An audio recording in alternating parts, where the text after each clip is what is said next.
요한복음 6장 47절로 58절.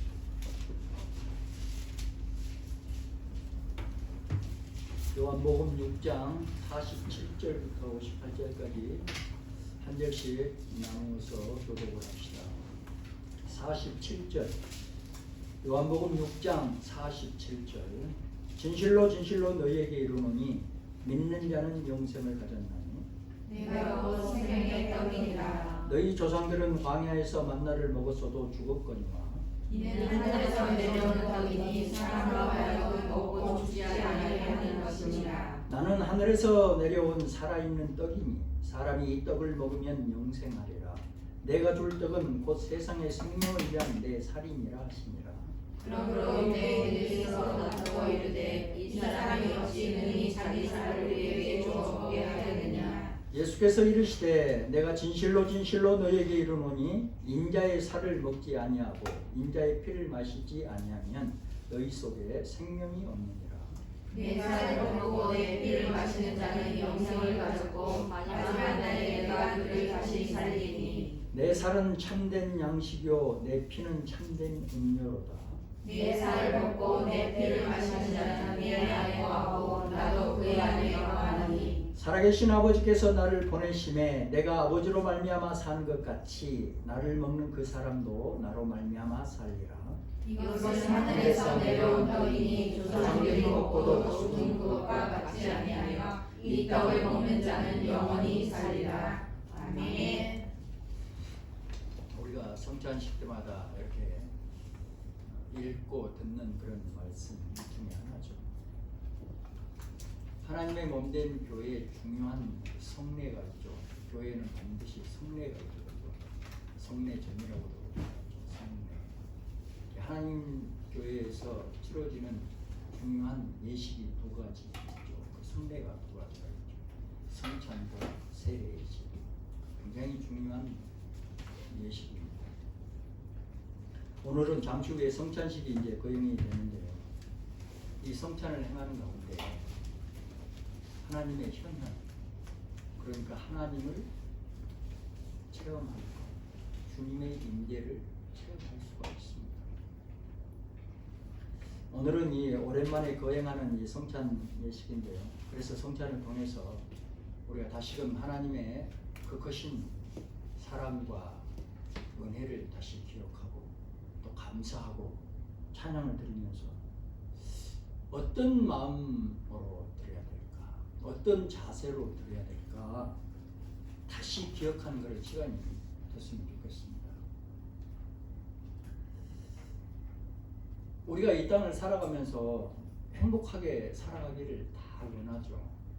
행복하게 살아가기 위해서 저마다 나름대로 열심히 노력들을 하면서 살아갑니다.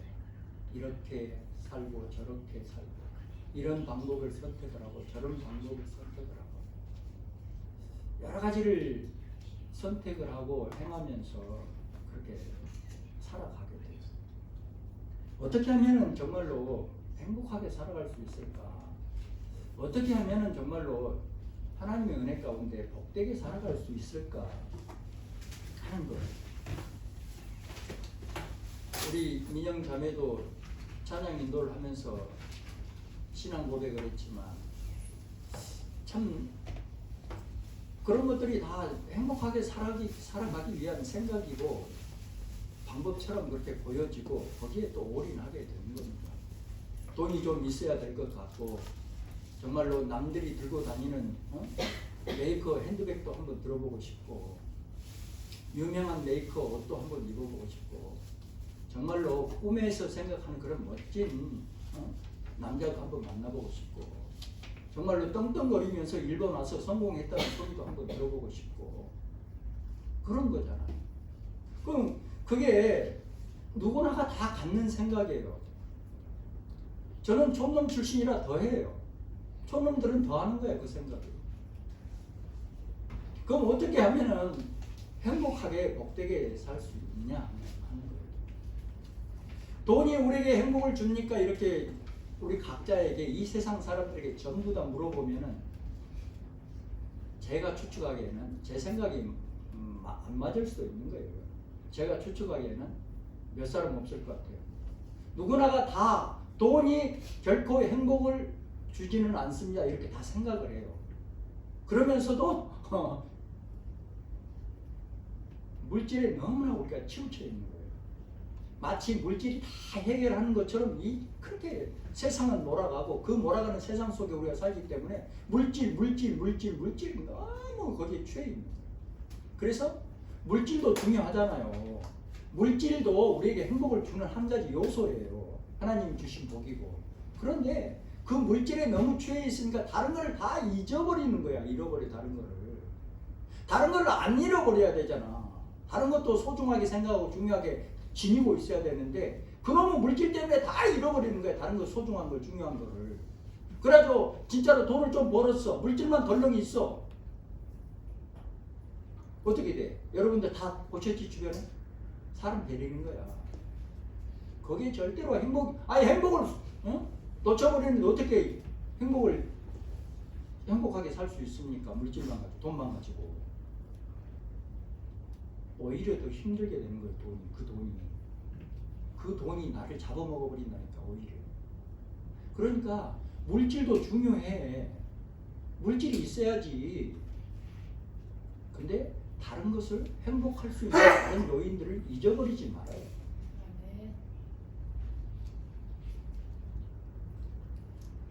정말로 우리는 하나님의 은혜 가운데 복되고 행복하게 살아야 됩니다. 그러니까 복되고 행복하게 살아갈 수 있는 방법들을 하나님의 은혜로 말미암아 누누이 그렇게 듣고 실천하고 해야 돼요. 왜? 세상이 주는 방법은 결코 나를 행복하게 할 수 없으니까. 이미 결론이 나 있으니까. 이미 결론이 난 거를 그거를 그렇게 주야자장 죽으라고 쫓아가면 시간 낭비하고 결국은 돈을 조금 얻었다 하더라도 다른 걸 다 이미 놓쳐버렸잖아요. 잊어버렸잖아요. 그걸 어떻게 또 주스러 갈까요? 이미 늦었어.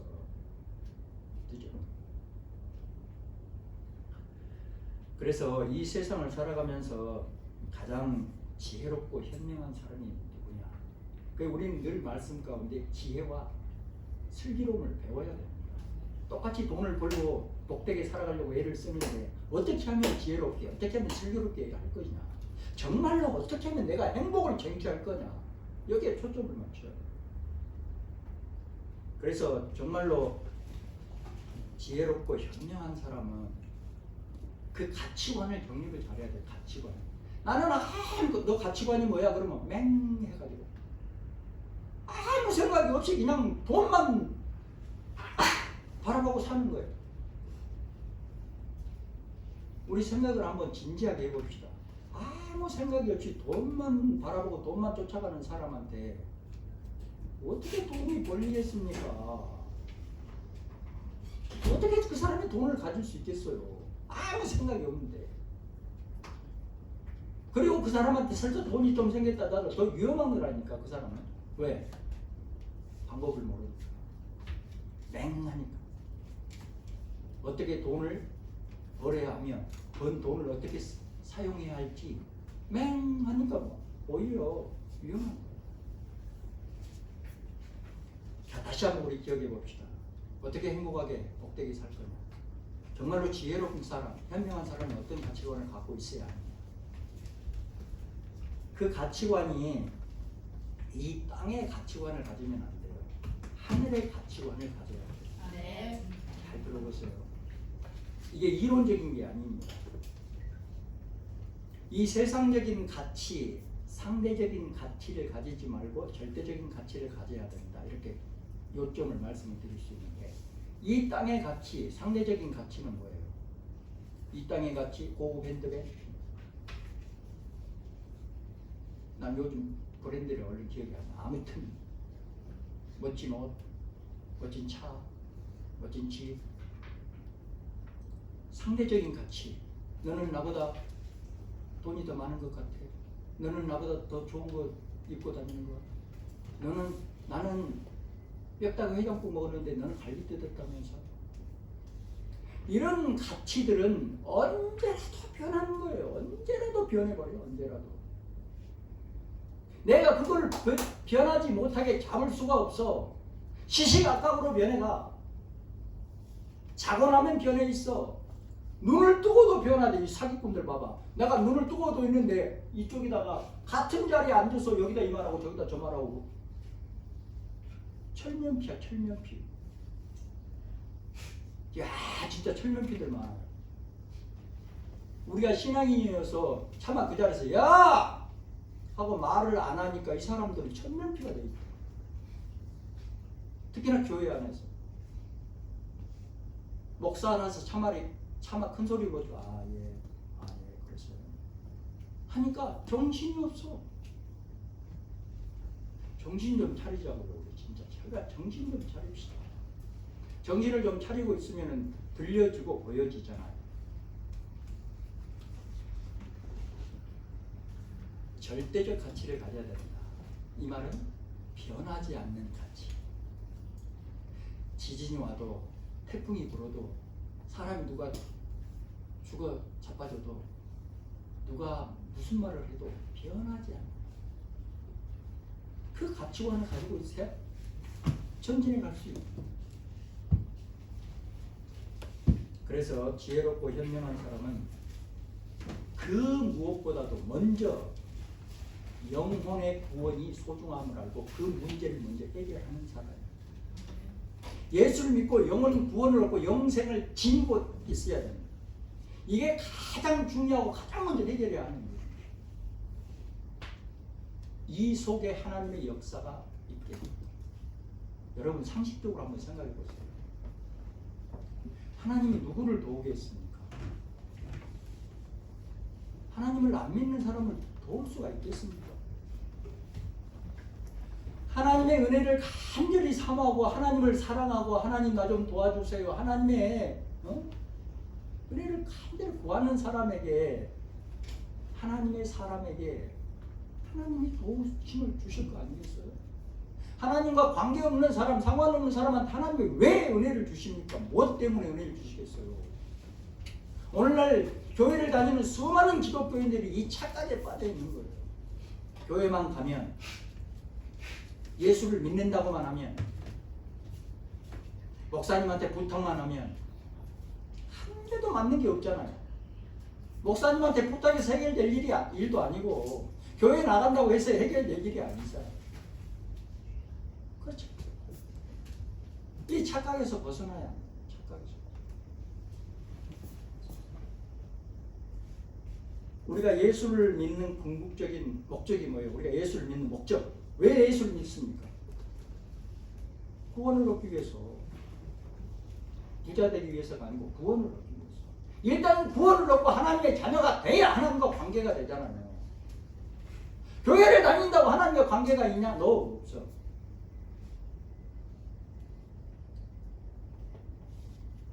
잔소리 갖고 안 맞는 말 같지만 대형 교회 폐해가 여기 있는 거예요. 교인이 누군지도 몰라 담임 목사가 그냥 갔다 그냥 와. 그래서 하나님이 말씀하시는 거예요. 내가 재림할 때에 믿음이 있는 자를 얼마나 볼까. 착각에 빠져 있는 거예요. 대형 교회 다니면 마치 브랜드를 지닌 것처럼 착각에 빠져 있는 거예요. No. 우리가 정신을 좀 차려야 됩니다. 대형 교회 가지 말란 말이 아니라 대형 교회를 다녀도 믿음이 있어야. 아멘. 믿음으로 행하는 하나님의 사람으로 서 있어야 돼요. 아멘. 그렇지 않으면 아무 의미 없는 거예요. 적은 교회를 다녀도 똑같아. 그럼 적은 교회 다니면 불쌍해서 하나님 봐줄까? No. 믿음이 없다면 의미 없다.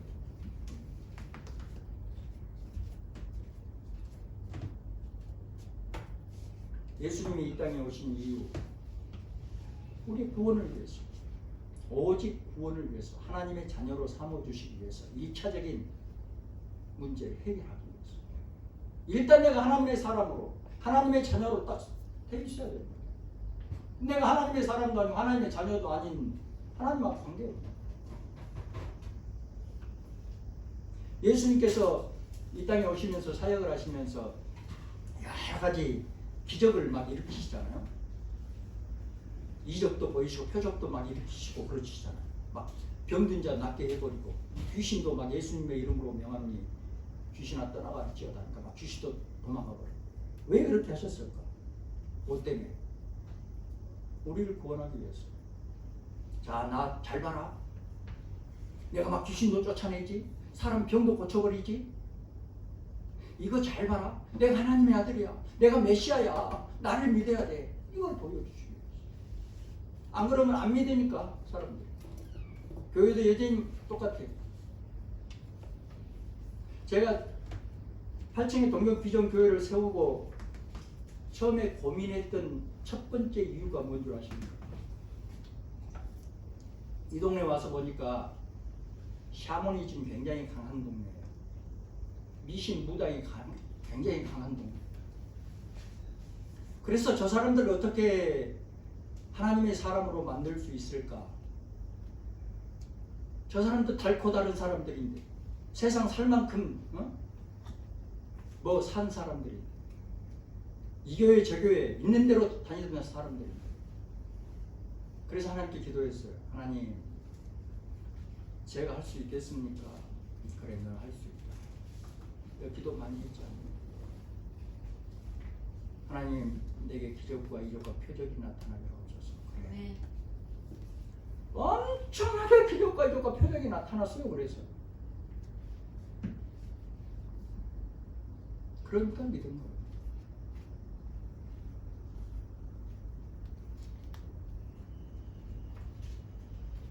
예수님이 아무 반항을 하지 않으시고 십자가에 순순히 그렇게 돌아가시잖아요. 왜? 우리를 구원하기 위해서. 만약에 예수님께서 십자가에 돌아가시지 않았다면 우리는 구원을 얻을 수 없는 거예요. 그래서 처참하지만 예수님이 거기에 순종을 하십니다. 예수님이 십자가에 달려 돌아가셔야 인간이 구원을 얻을 수 있습니다. 하나님이 왜 이렇게 예수님을 그렇게 십자가에 죽이시고 우리를 구원하셨나? 우리를 구원해 주셨나? 우리를 사랑하시니까. 원래 계획이 그럽니다. 그래서 하나님이 이 성경을 기록해 놓은 거예요. 왜 기록해 놨어요? 이 구원의 소식, 예수를 믿으면 구원을 얻는다 하는 이 구원의 소식을 모르는 사람들한테 알려주라고. 그럼 우리는 알림이야. 우리가 다 각자 알려줘야 하는 책임이 있는 사람들이에요. 하나님의 은혜를 받았으니까. 너 은혜 받고 구원 얻었으니까 이제 이 소식 알려줘야 된다. 다른 사람한테. 그럼 우리는 지금 알리고 있어요? 알리고 있습니다. 그리고 구원받은 우리는 이제 어떻게 살아야 되는지, 어떻게 복되게 행복하게 살아야 되는지를 성경을 통해서 가르쳐 주기 위해서.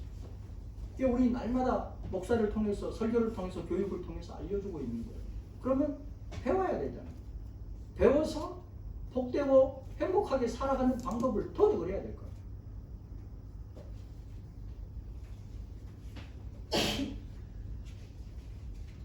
예수님께서 잡히시던 날 밤에 성찬 예식을 이제 행하셨어요.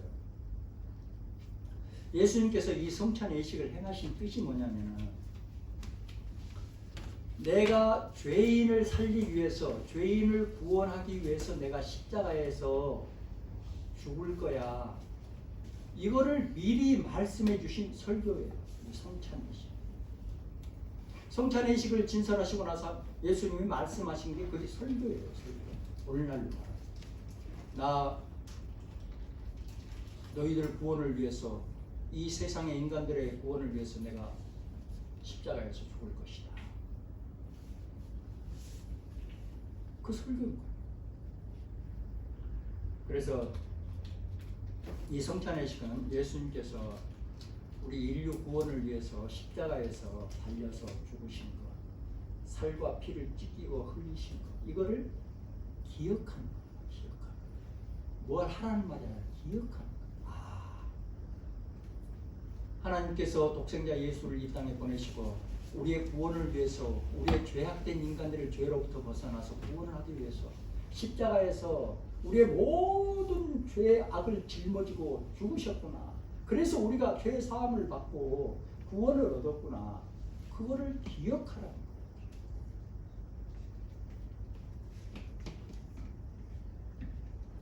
예수님은 이 하나님의 명령에 말 한마디 반항하지 않고 순수히 순종했습니다. 우리 사역을 한번 생각을 한번 해봅시다.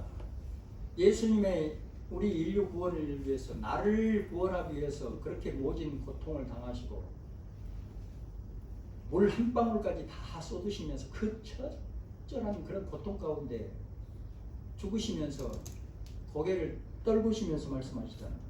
다 이루었다 하시잖아요. 그런데 우리는 주님의 몸된 교회에 봉사를 어떻게 하고 있습니까? 얼마든지 할 수 있는 것도 습관적으로 안 할라 해. 습관적으로 힘들어진다고만 생각을 해요. 귀찮다고만 생각을 해요. 습관적으로 100번 1000번 할 수 있는 것도 뭐 안 하려고만 해요. 안 하려고. 언제까지 대표 기도를 사모가 해야 됩니까? 안수 집사, 권사, 이거 무슨 꽃놀이 팹니까?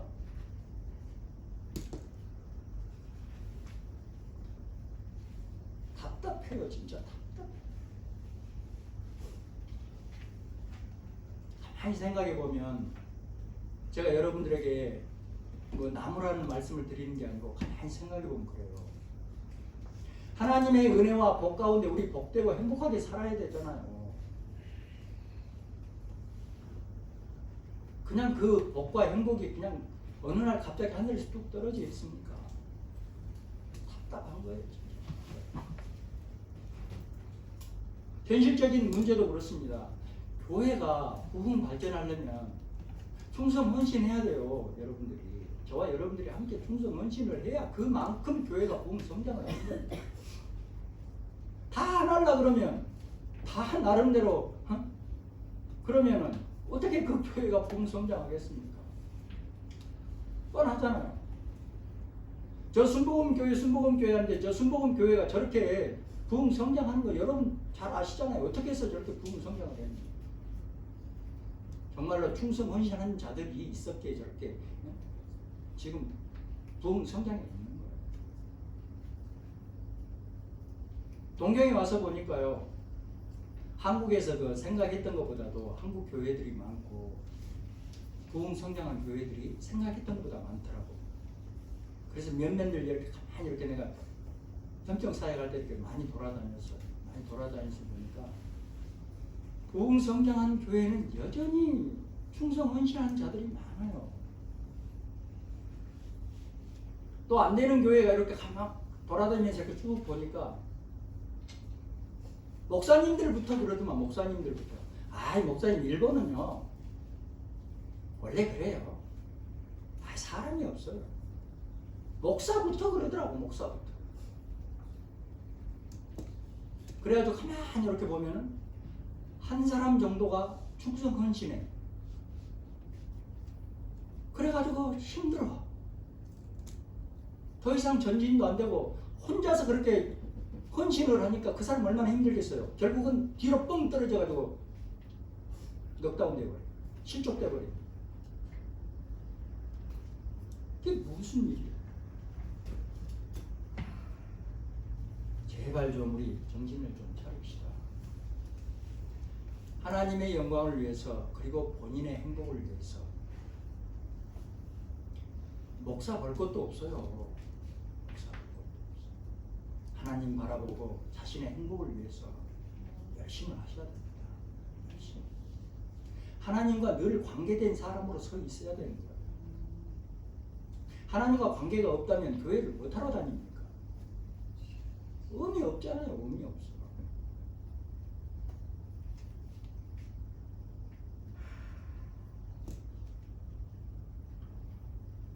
예수님은 내가 죽어야 죄인들이 구원을 얻으니까 내가 십자가에서 죽는 걸 원한다. 그렇게 하셨던 거예요. 예수님이 잡히시던 날 밤에 이 성찬을 이렇게 다 거행을 하셨잖아요. 그러면서 이제 여러 가지 말씀을 하시는데 뼈대가 이거예요. 이 피는 내가 새로 세운 언약이다. 내가 인류 구원을 위해서 흘리는 내 피다. 이렇게 말씀하시면서 계속해서 성찬할 것을, 성찬을 너희들 내가 죽은 후에도 계속해야 된다. 유언이에요, 유언. 너희들 내가 죽을 건데 내가 죽은 후에도 성찬을 계속해야 돼. 이걸 강조하신 거예요. 왜 그렇게 하셨을까? 여러분 짐작되시죠? 우리 인간은 너무나도 빨리 잊어버려. 특히 한국 사람들. 전 세계 민족 가운데 가장 그게 특징적이야. 빨리 잊어버려. 얼른 잊어버려.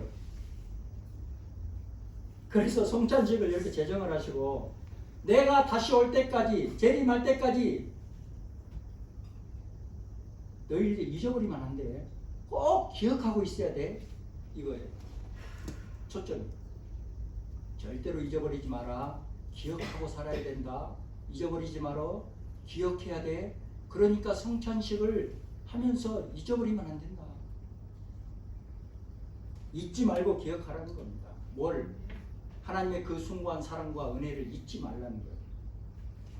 예수 그리스도께서 십자가에 못 박혀 돌아가시면서 우리를 구원했던 사실을 잊지 말라는 거예요. 잊지 말고 기억하라는 겁니다. 그리고 기억하고 반드시 전하라는 거예요. 전하. 이게 성찬식의 의미예요. 기억하고 전해라. 잊어버리지 마라. 근데 나도 그 성도 때 이제 목사가 돼서는 교회 성례 전이니까 잊어버릴 수 없지만 성도 때는 성찬식 하고 나면은 나 성찬식에 진짜 은혜 많이 받았어요. 내가 성도 때 진짜 은혜 많이 받았어요. 근데 우리가 조금 오늘부터 달리 생각을 좀 해보자고요. 생각을 조금만 바꿔봐요. 우리가 성찬식 할 때 나도 처음에 그랬거든요. 하나님 감사합니다. 나 같은 이렇게 죄 많고 허물 많은 인간을 용서해 주시고 구원을 주셔서 감사합니다. 감사합니다. 그러고는 또 뭔 생각하냐면 하나님 나 사업 망했는데 사업 빨리 바꿔야게 해주세요. 다시 일어서게 해주세요. 그래서 돈 많이 벌어서 정말로 교회도 세우고 주님 영광에서 사용할게요. 하나님. 이게 성찬식에 임하는 내 태도였어. 이제 진실을 고백하는 태도였어. 근데 대부분의 사람들이 이 범위에서 벗어나질 못해. 하나님의 은혜는 잠깐 감사하고 전부 다 자기한테 초점이 맞춰져 있어. 이 초점을 빨리 바꿔요. 하나님께. 하나님 감사합니다. 고맙습니다.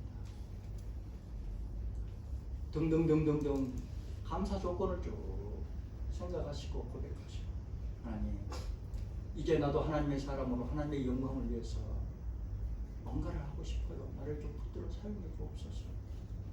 내가 멍청하고 미련하고 게으르고 잘 못하니까 나를 좀 붙들어서 강권적으로 좀 사용해 주십시오. 그래서 주님 앞에 영광이 되게 하옵시고 하나님의 뜻 이 땅 가운데 이뤄가는 데 좀 사용해 주옵시고 그래서 내게 복이 되게 하시고 내가 행복한 삶을 살아갈 수 있도록 나를 좀 도와주옵소서. 초점을 하나님께로. 그래야 바른 기도가 되고 바른 성찬이 시되고. 언젠가 이 실화를 성찬에 관한 이 실화를 여러분에게 소개한 적이 있어요. 몇 년 전에. 다시 한번 기억해 봅시다. 1972년도 10월 3일 우루과이 몬테비데오 공항 비행기가 한 대 이륙을 합니다. 그 비행기 안에는 아마추어 럭비 선수 15명, 응원단 25명, 승무원 5명 이렇게 45명이 탑승하고 있었어요. 기억납니까? 근데 기상이 너무 안 좋아가지고 더 이상 비행을 하지 못하고 비상 착륙을 어디다 했냐면 안데스 산맥 산 중턱에다 했어요. 눈보라고 막 몰아치는 거예요. 모든 것이 다 얼어붙은 상태죠.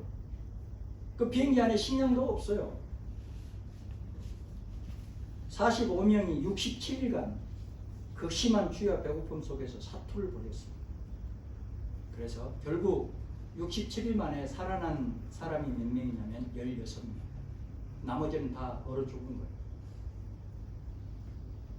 그럼 이 16명은 어떻게 남았을까? 어떻게 살 수 있었을까?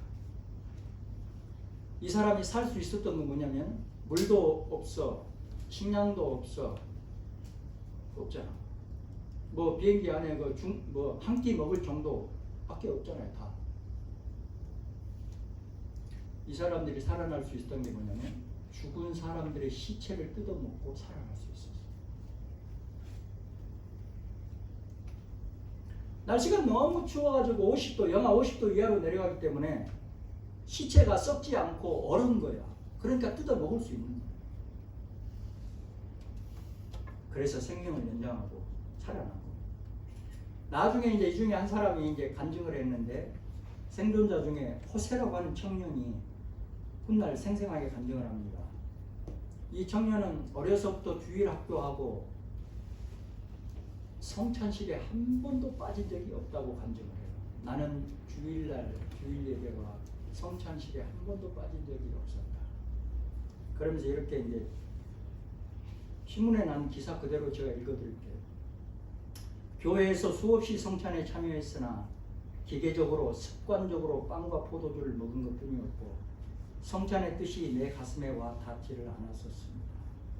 그러나 죽은 친구의 살 조각을 손에 들었을 때 그때 정말 눈물이 나면서 예수 그리스도의 몸으로 느껴졌고 그리고 사랑이 무엇인지 십자가가 무엇인지를 깨닫게 됐습니다.